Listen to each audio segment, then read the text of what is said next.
Jamaah muslimin wal muslimat rahimani wa rahimakumullah. Melanjutkan kajian seputar kesalahan-kesalahan yang terkait dengan bulan Muharram. Sebuah ini kita masuk pada kesalahan yang kedua. Apa kesalahan kedua terkait dengan bulan Muharram? Yaitu berpuasa awal tahun dan berpuasa akhir tahun. Jadi kebanyakan yang terjadi dalam kehidupan muslimin, khususnya di negeri kita, itu akhir dari bulan Dzulhijjah dan awal dari bulan Muharram banyak yang berpuasa.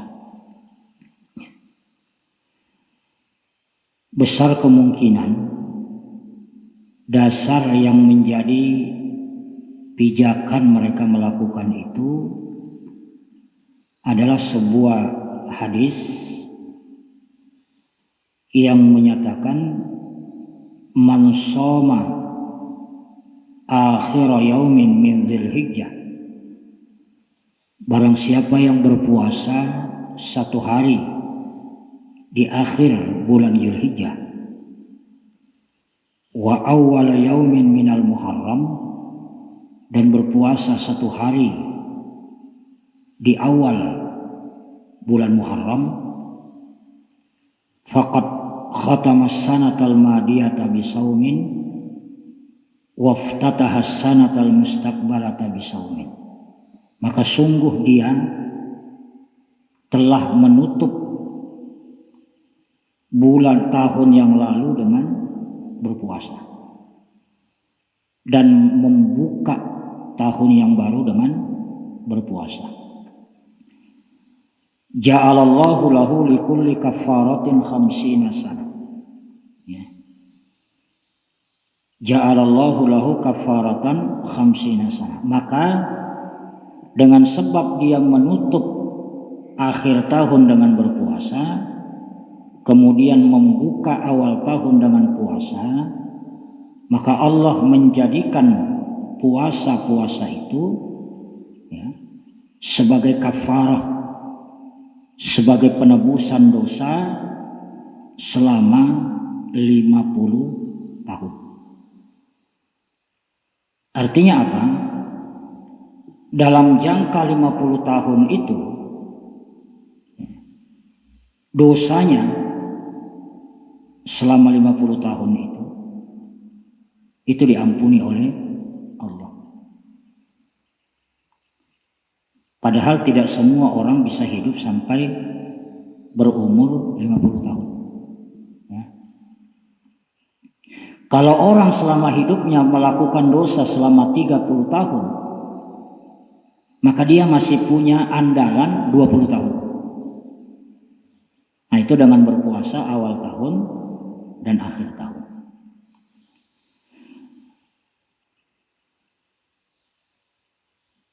Bagaimana tanggapan para ulama terkait dengan hadis itu?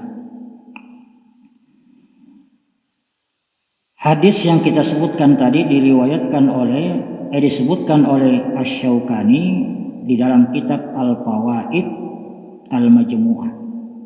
Nah, jadi memang ada tuh di dalam kitab itu ada. Ya. Salah satunya adalah Kitabul Fawaid Al-Majmu'ah. Kemudian oleh Ibnul Jauzi itu disebutkan juga di dalam kitab Al-Mawdu'at, kumpulan hadis-hadis palsu. Salah satu yang menjadi alasan kenapa hadis itu palsu, karena di antara rentetan sanad hadis itu ada guru dan murid yang kedua-duanya itu pemalsu hadis. Gurunya meriwayatkan hadis itu kepada muridnya. Nah, gurunya ini itu terkenal suka memalsukan hadis. Diriwayatkan kepada muridnya, muridnya itu juga terkenal sebagai pemalsu hadis. Jadi minimal ada 2 pemalsu hadis dalam rentetan sanad hadis tersebut. Yang pertama itu bernama Al-Juwaybari, ya. Yang kedua bernama Wahab bin Wahab. Nah, 2 orang ini itu suka memalsukan hadis. Nah, sehingga sampai hari ini tidak ditemukan dalil yang kuat yang menganjurkan untuk berpuasa akhir tahun atau awal tahun, terkecuali akhir tahun atau awal tahun itu berkesesuaian dengan hari Kamis atau hari Senin. Nah, berarti kan niatnya puasa Senin atau puasa Kamis. Jadi pendapat yang rajih itu tidak dianjurkan berpuasa akhir tahun dan awal tahun. Nah, 2 sudah. Doa awal tahun, akhir tahun itu tidak ada. Yang ada itu anjuran untuk berdoa setiap memasuki bulan yang baru. Jadi bulan bukan tahun. Kemudian yang kedua puasa awal tahun dan akhir tahun. Kesalahan yang ketiga, meyakini kesunahan berpuasa pada hari ke-11 dari bulan Muharram. Jadi di antara umat Islam itu ada yang beranggapan bahwa disunnahkan puasa 3 hari berturut-turut. Mulai tanggal 9, tanggal 10, tanggal 11. Nah, bisa jadi landasan amaliyah mereka itu adalah apa yang diriwayatkan oleh Imam Ahmad, Al-Humaidi, Ibnu Khuzaimah dari Ibnu Abbas. Jadi memang ada tuh riwayat-riwayatnya. Ibnu Abbas berkata, "Sumu yauma Asyura wa khaliful yahud." Berpuasalah kalian pada hari ke-10 dari bulan Muharram. Wa khaliful yahud, dan bedailah orang-orang Yahudi. Sumu qablahu yauman wa ba'dahu yauman. Berpuasalah sehari sebelum 10 Muharram, berarti berpuasa pada hari ke-9, dan setelahnya sehari berarti hari ke-11. Nah, jadi anggapan sunnah berpuasa 3 hari berturut-turut, 9 Tasu'a, Asyura, kemudian hari ke-11. Nah, hadis ini kita temukan di dalam kitab Sahih Fiqh Sunnah halaman 132 juz 2. Ya, halaman 135 juz 2, Maktabah Taufikiyah, ya. Itu memang kitabnya kita ada, jadi kita mencari dan kita menemukan fakta yang seperti ini. Nah, ternyata hadis itu tidak sahih. Di dalam catatan kaki dari kitab Sahih Fiqh Sunnah itu dijelaskan bahwa status hadis tersebut dhaifun jiddan, sangat-sangat lemah. Jadi statusnya itu sangat-sangat lemah. Nah. Lalu bagaimana dengan pernyataan para ulama yang mengatakan yustahabbul iktsar, ya, minas siyam fi syahril Muharram? Dianjurkan dan disunnahkan untuk memperbanyak puasa pada bulan Muharram. Kita jawab bahwa memperbanyak puasa di bulan Muharram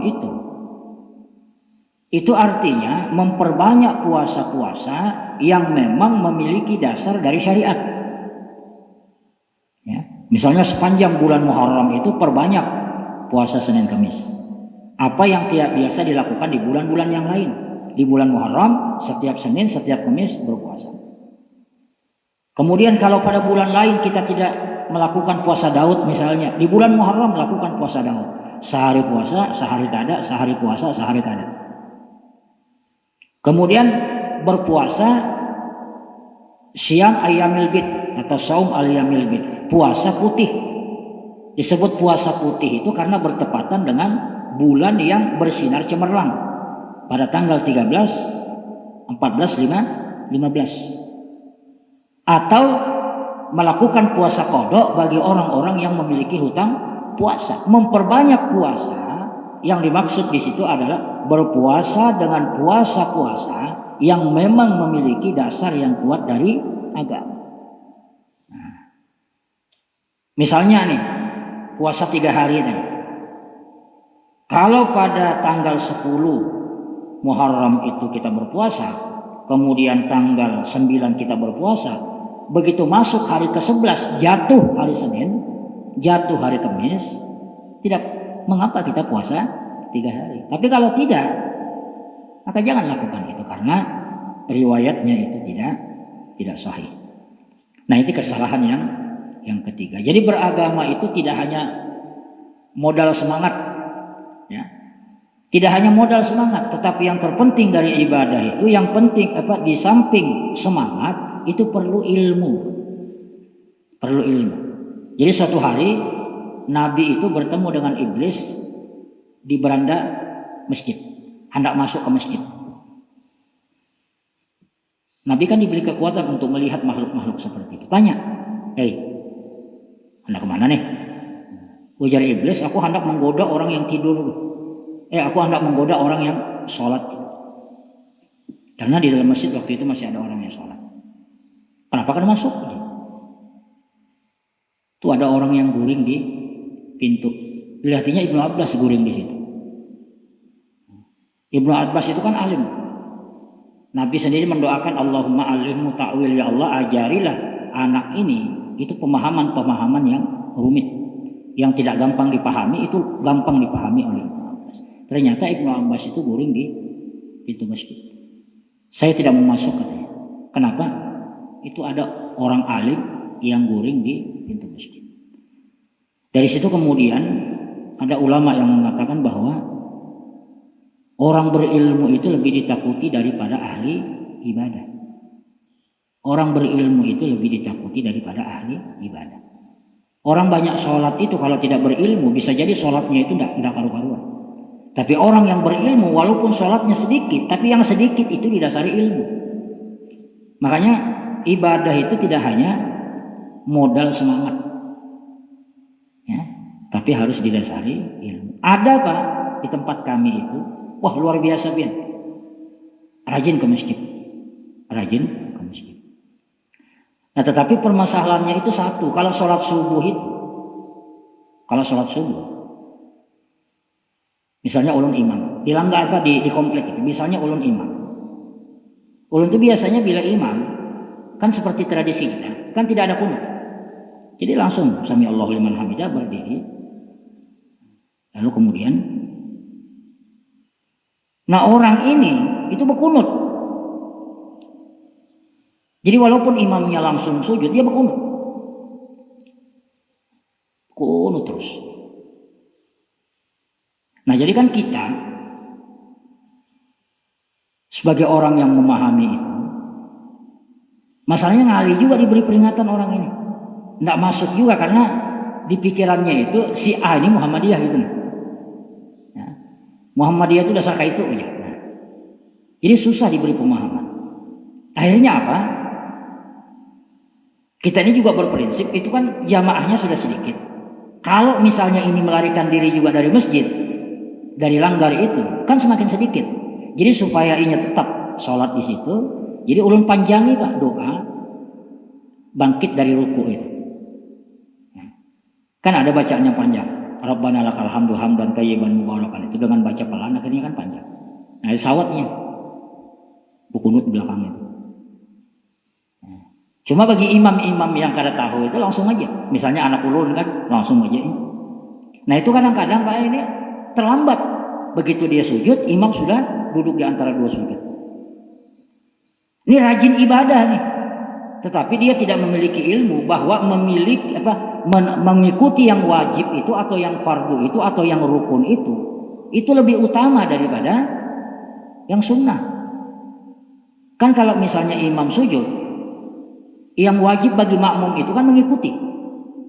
Karena mengikuti imam itu lebih utama. Sementara kalau tetap berdiri kunut, itu kan sunnah saja bagi kalangan Syafi'iyah. Dan tidak kunut pun tidak membatalkan salat subuh. Tapi itu dipertahankan. Seolah-olah kunut itu jauh lebih kuat daripada mengikuti imam. Jauh lebih kuat daripada baca Fatihah. Nah. Jadi serba salah kan kalau misalnya kita tegaskan kita pindah ke langgar lain makin berkurang isi. Ya. Yang sakit hati itu kita Pak yang tahu ilmunya. Namun kada tahu ilmunya ini itu ibarat naik mobil, ini kada tahu ini rambu berhenti kah, jalan kah, siap-siap kah. Itu perbedaan orang yang berilmu dengan orang yang kada di lampu merah. Bila ini menerobos Pak itu kada bakal. Mau guru kah, mau pegawai kah. Bila ini menerobos lampu merah kada bakal. Tapi kalau misalnya ia berhenti pada saat lampu merah, lampu kuning siap-siap, lampu hijau berjalan, berarti pintar orangnya. Walaupun pada sekolah. Jadi orang berilmu itu seperti itu. Ya, nyampe kadang-kadang orang berilmu itu rancak sakit hati. Ya, rancak sakit hati. Karena terlalu banyak kesalahan yang dilakukan umat, tapi dia tidak bisa berbuat apa-apa, sakit hati. Ya, sakit hati. Nah, jadi itu tadi tentang berpuasa 9, 10, 11. Kemudian kesalahan yang keempat, nah ini juga yang banyak sekali berseliweran di medsos. Menganggap bahwa sunnah minum susu di awal tahun Hijriah. Jadi susu itu Pak, kalau dalam bahasa Arab itu ada istilah laban, ada istilah halib. Halib itu berasal dari kata halaba, itu memeras. Susu yang diketujui Nabi itu adalah halib yang langsung diperas, baik dari kambing atau dari unta. Itu halib. Ya, Nabi itu salah satu di antara minuman favorit itu susu, madu, kemudian makanannya itu kurma. Jadi bukan laban. Kalau laban itu kan model milk itu, susu cap enak, susu coklat, susu yang sudah berfermentasi dan susu itu memang ada dua Pak. Ada susu kaleng, ada susu ASI kan. Yalah, susu ASI, air susu ibu. Nah, itu susu ibu. Nah, ini kekuatannya beda ya. Dan fungsinya pun beda. Kalau susu kaleng itu misalnya ada tulisan kadaluarsa, itu harus dibuang. Bila kadaluarsa susu kaleng itu buang. Atau misalnya habis, buang kaleng. Tapi kalau susu ASI bila kadaluarsa ngajulung lawan abahnya. Nah, itu. Ya. Bila kadaluarsa lagi bagi anak itu kan cuma 9 bulan saja. Kadaluarsa lagi mbahnya ngajulung lawan abahnya. Itu hebatnya air susu ibu. Nah, orang itu menganggap akhirnya kan orang berlomba-lomba minum susu. Berlomba-lomba minum susu. Pokoknya susu apa saja. Ah, itu keliru. Ulun kada tahu kalau susu etawa itu apakah itu perasan atau apa itu. Ada kan susu kambing etawa itu. Pernah ulun dijulungi seorang dokter kawan jamaah. Ada ulun minum karena ada rasa kan. Susu kambing yang baru diperas itu kan rasa apa? Ah, itu nggak bisa kan. Walaupun itu sehat cuma. Nah, Nabi itu ketujuh yang seperti itu. Artinya mau minum susu kapan saja itu kan dibolehkan. Orang hendak minum kopi, orang hendak minum teh, orang hendak minum apa saja termasuk susu, madu, itu boleh kapan saja asal jangan diyakini minumnya itu di waktu-waktu tertentu. Fakta yang kita dapatkan bahwa kebiasaan minum susu di awal tahun Hijriah itu adalah kebiasaan orang-orang sufi. Kebiasaan orang-orang sufi. Makanya salah satu tokoh yang juga termasuk sufi ya, yang ditokohkan oleh saudara-saudara kita di Nahdien itu misalnya Syekh Sayyid Muhammad Alawi Al-Maliki, itu adalah tokoh besar. Ya, itu tokoh besar. Dulu ditinggal di Mekah. Itu tokoh besar. Nah, ini memiliki tradisi sebagaimana kebiasaan kaum sufi. Jadi beliau itu apabila di awal tahun beliau siapkan susu untuk murid-muridnya. Ya. Alasannya apa? Alasannya tafaulan. Tafaulan itu kan modelnya optimis, harapan. Jadi begitu kita minum susu mulai sejak masuk tanggal 1 Muharram, artinya kan maghrib sampai menjelang subuh itu waktunya kita minum susu itu. Harapan itu di situ ada harapan yang kita anggap, ada tafaulan. Apa tafaulnya? Kalau kita minum susu putih itu mudah-mudahan kita berharap sepanjang tahun itu hidup kita senantiasa putih, jauh dari kemaksiatan, jauh dari kebinasaan, jauh dari keburukan, putih bersih, senantiasa taat kepada Allah. Nah, tafaulan seperti itu silahkan saja. Tetapi kenapa harus ditentukan di awal tahun? Kenapa tidak setiap hari tafaulan itu? Ya. Minum susu kapan saja silahkan. Tapi kalau sudah dikaitkan dengan keyakinan bahwa itu sunnah, nah ini perlu kepada dalil. Sama dengan minum kopi. Barang siapa yang minum kopi lalu kemudian rasanya masih ada di tenggorokan, maka lalu kemudian dia mati, maka dijamin masuk surga. Jadi kopi itu salah satu penyebab orang masuk surga. Makanya banyak ketujuh orang mencari kopi, termasuk kan Fajrin malam tadi, adakah kopi dibawa? Ada Fajrin, ya. Nah, walaupun persoalan minum susu di awal tahun itu tidak berdalil, tetapi doa minum susu, ya, itu memang sahih. Ya, itu memang sahih, itu bersumber dari riwayat Imam Tirmidzi dari Ibnu Abbas. Jadi kalau kita minum susu, Pak, ya, sebelum minum susu itu doanya Allahumma barik lana fihi wa zidna min. Itu doa minum susu. Ya. Kalau yang minum air putih kan tidak ada, cuma bismillah saja. Bismillah saja. Minum kopi bismillah saja. Sebagaimana yang umum. Tapi kalau untuk minum kopi, itu memang ada Allahumma barik lana fihi wa zidna minhu. Ya Allah, berkahilah kami pada minuman kami dan tambahilah rizki kami dengan sebab minum susu itu. Jadi berharap. Ya, berharap. Itu kesalahan yang keempat.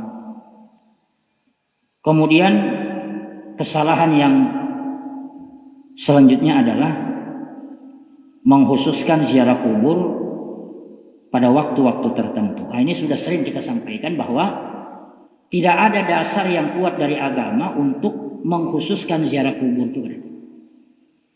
Hadis yang sering kita sampaikan di mana-mana tentang orang yang mengkhususkan ziarah kubur hari Jumat itu, man zara qabra walidayhi au ahadihi ma yaumal jumu'ah ghufira lahu wa kutiba baran biwalidayhi. Barang siapa yang menziarahi kubur kedua orang tuanya atau salah seorang dari keduanya pada hari Jumat, maka akan diampuni dosanya dan akan dicatat sebagai orang yang berbakti kepada kedua orang tuanya di sisi Allah Subhanahu wa taala. Ini hadisnya hadis tidak sahih. Karena itu tidak ada pengkhususan ziarah kubur, apalagi ziarah kubur menjelang 1 Muharram. Itu tidak. Jadi silakan kapan saja Anda. Kemudian yang keenam, dalam tulisan ulun ini ingat 6 saja.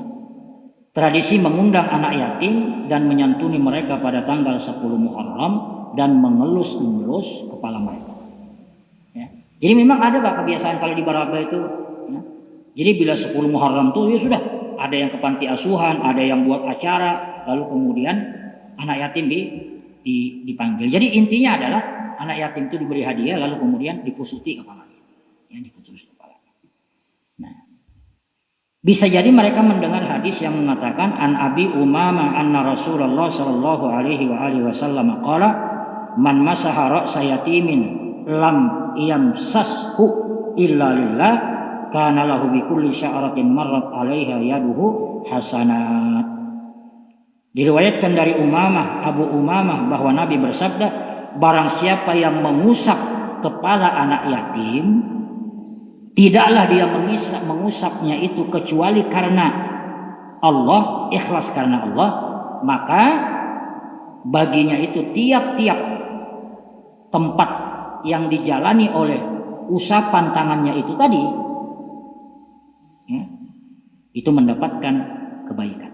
Jadi kalau kita pusuti kepala anak yatim itu, setiap kali pusutan itu Pak, itu ada pahalanya.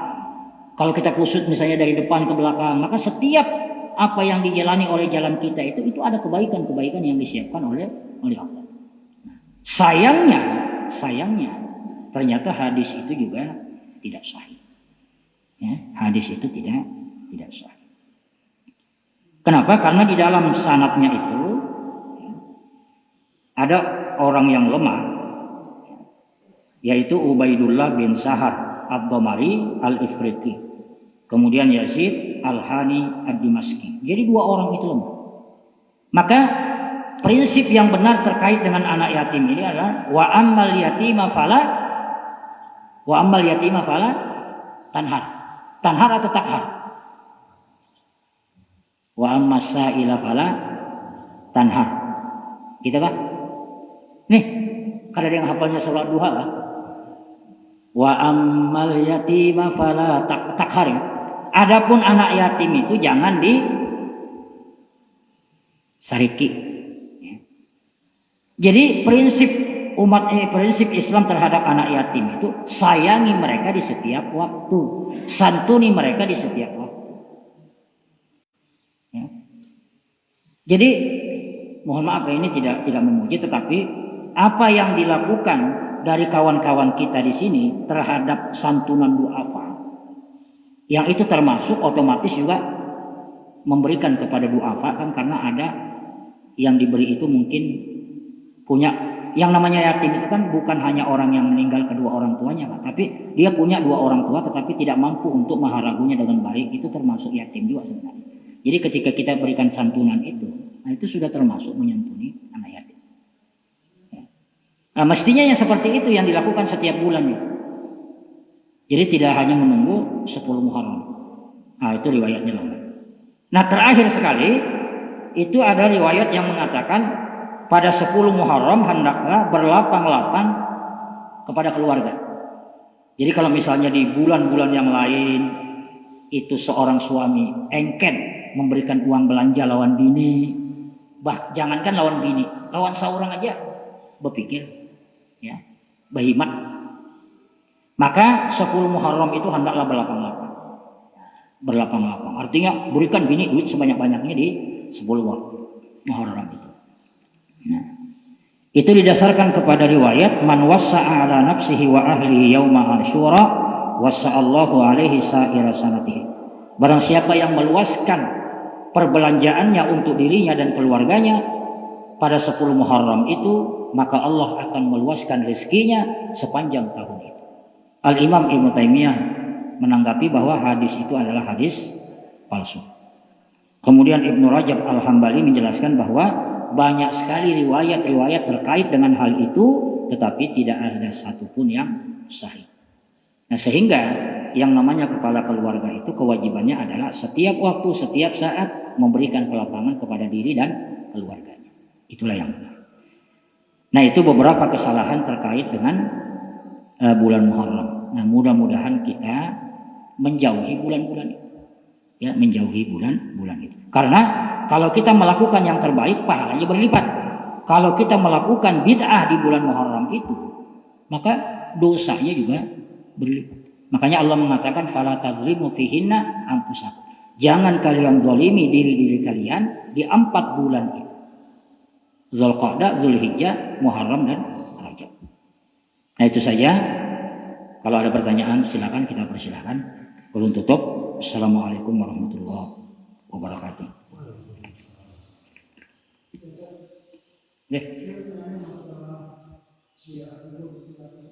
Ziarah kubur. Apa?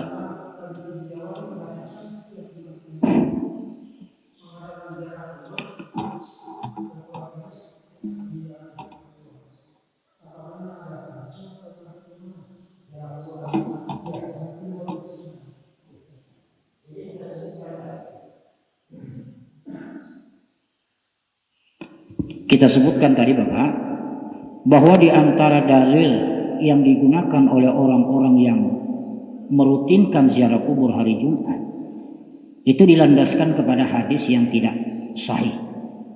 Artinya hadisnya itu dhaif.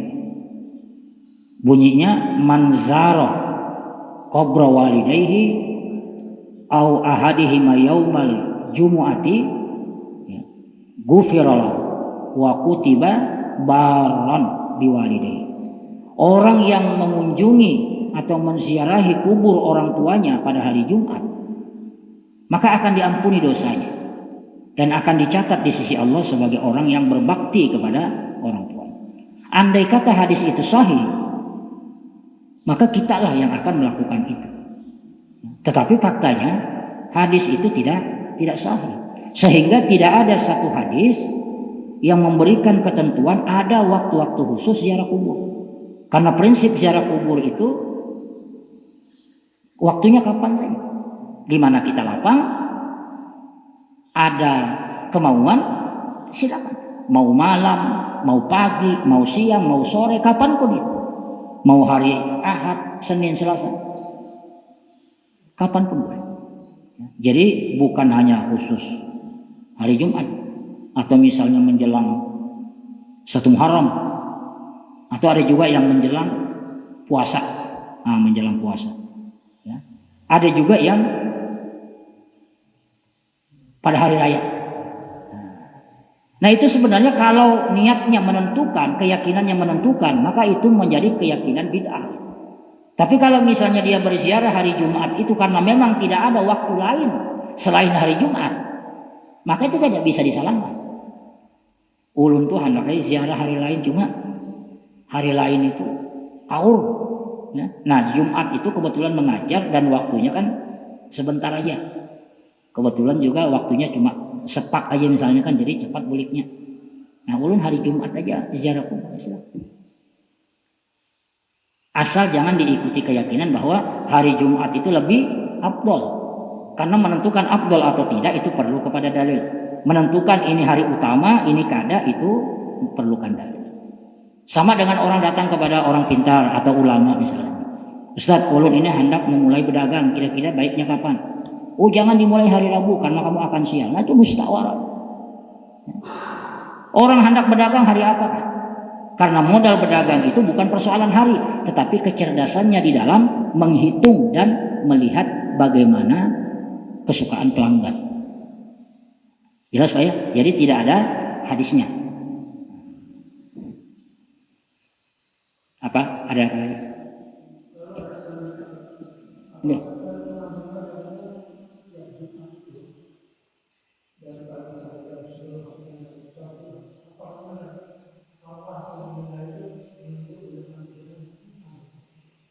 Oh yang didatangi enggak benar.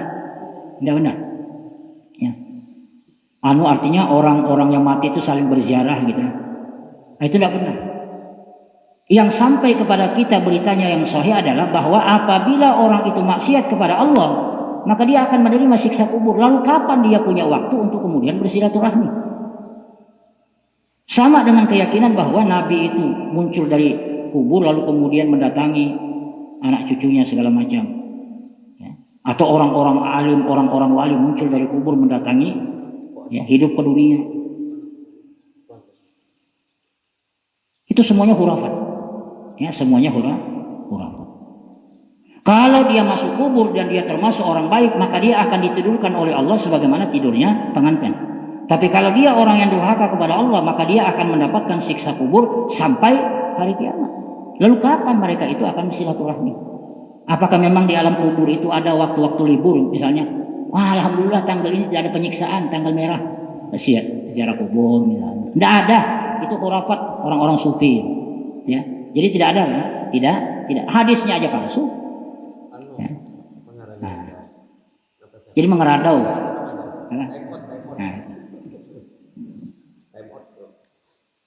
Cuma ceramah bilang, pian bila kada ada mengarado seperti itu, kada ramai ceramah. Kan? Jadi umat ini modelnya kada ada legend gitu. Bah, kada ada ceritanya, kada ada anglin di rumahnya hari ini abulkan. Kan? Ada kan? Mun kadang kita sudahin anak. Ya, silakan. Pak Habib.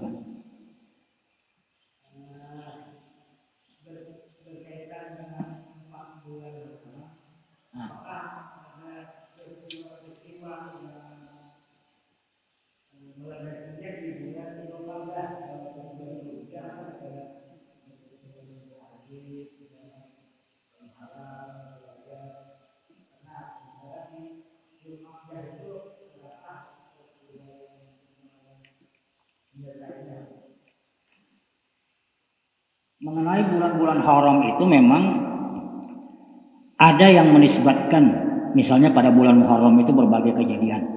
Ya. Tetapi dari sekian banyak kejadian terkait dengan bulan Muharram dari peristiwa-peristiwa besar itu yang paling kuat, yang tidak diragukan itu hanyalah selamatnya Nabi Musa dari kejaran Firaun. Ya. Ada juga yang menisbatkan bahwa Nabi Adam itu dimasukkan ke surga pada bulan Muharram, diciptakan pada bulan Muharram. Yakinnya sedemikian rupa aja. Hadirkah dia waktu penciptaan Nabi Adam sampai tahu bahwa Nabi Adam diciptakan 10 Muharram? Atau misalnya Nabi yang ikan dimakan, Nabi Yunus itu dikeluarkan dari perut ikan Nun itu 10 Muharram. Nabi Adam diampuni oleh Allah 10 Muharram. Nabi Idris dimasukkan ke dalam surga 10 Muharram. Itu semuanya riwayat-riwayat yang tidak memiliki landasan kuat dari agama.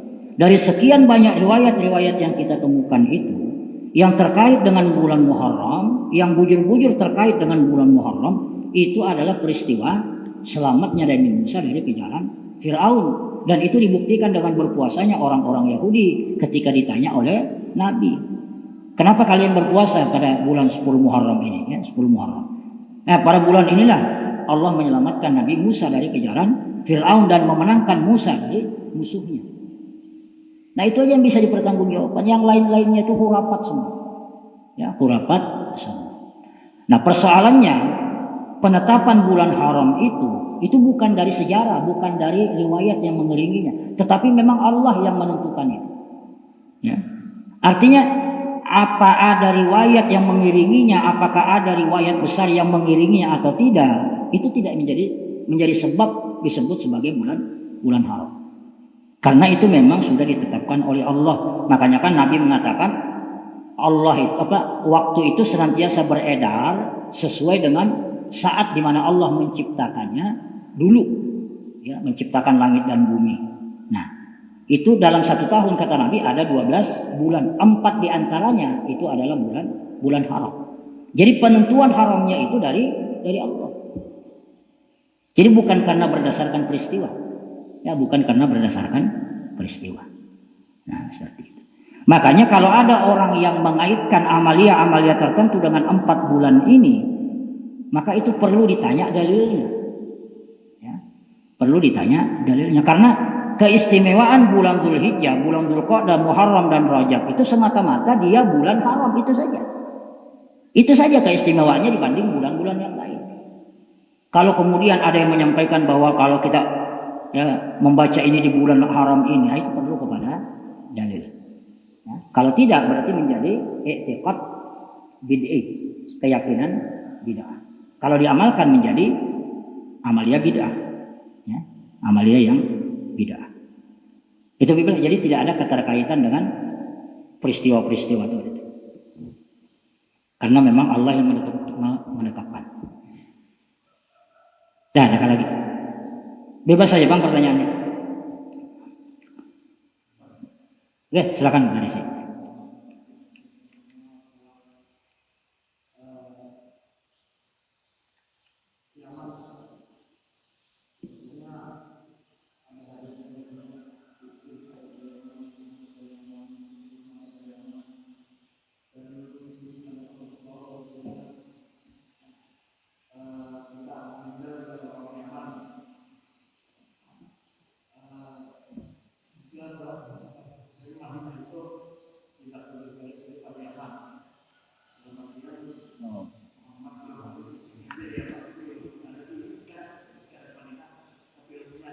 Nah, ya.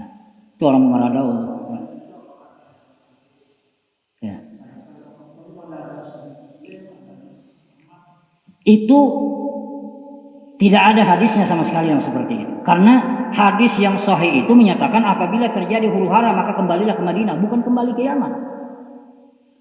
Artinya Madinah itu adalah kota yang memang dijamin, ya, dijamin oleh Nabi. Mekah, Madinah, sampai-sampai Dajjal itu mengatakan, saya tidak diberi kemampuan untuk masuk ke negeri Madinah dengan ke negeri Mekah. Yaman itu sama dengan negeri-negeri yang lain. Kalau ada orang yang mengatakan bahwa negeri Yaman itu, negeri Madinah itu tidak semulia negeri Yaman, maka saksikanlah bahwa orang ini sedang mengeradau. Walaupun bolangnya itu seganal katarak ayam. Mengeradau itu tidak ada seperti itu. Bahkan ada yang mengatakan sebenarnya negeri Yaman itu negeri para pembangkang. Negeri para pembangkang. Makanya menurut penelitian Kiai Haji Imaduddin itu, bahwa orang-orang dari Yaman yang mengaku keturunan Nabi itu palsu semua. Palsu semua. Kalau yang berasal dari Yaman, mereka mengaku keturunan Ubaidillah itu, ya. Kan mereka mengaku keturunan Ba'alawi. Ba'alawi itu anak dari Alawi, itu anak dari Ubaidillah. Ubaidillah itu anak dari Muhajir. Menurut penelitian, Muhajir itu tidak punya anak bernama Ubaidillah. Dan menurut penelitian bahwa sanad orang yang mengaku Habib itu dengan Nabi itu terputus 550 tahun. Jadi pengakuan mereka sebagai keturunan Nabi itu adalah pengakuan mengeradau, pengakuan yang tidak bisa dibuktikan secara ilmiah. Maka ketika penelitian itu muncul, Pak, bukunya ada, PDF-nya ada, lawan ulun 2 jilid. Itu Robito Alawiyah yang mencatat nasab-nasab Habib sebagai keturunan Nabi, itu panik. Mereka sekarang dalam keadaan panik.